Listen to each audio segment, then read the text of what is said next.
ஒரு சில ஆண்களுக்கு பேசும்போது வந்து பெண் குரல் வந்து வெளிப்படும். இது வந்து பீப்பர்ஃபோனியா அப்படின்னு சொல்லுவோம்.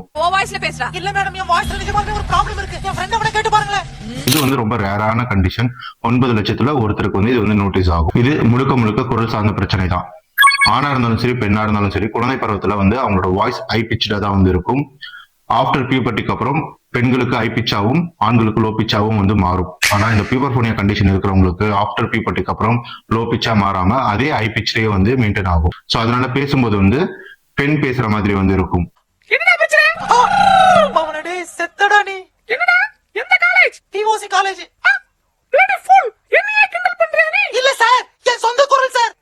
இந்த மாதிரி கண்டிஷன் இருக்கிறவங்க ஒரு ஆப்போசிட் பர்சன்ஸ் கிட்ட போன் கால்ல வந்து பேசும்போது பேசுறவங்க ஃபீமேல் தான் பேசுறாங்கன்னு சொல்லி நினைக்கிறதுக்கும் வாய்ப்புகள் வந்து உண்டு. ஹலோ, ரேகாவா? என்ன தெரியலையா? நான் தான்.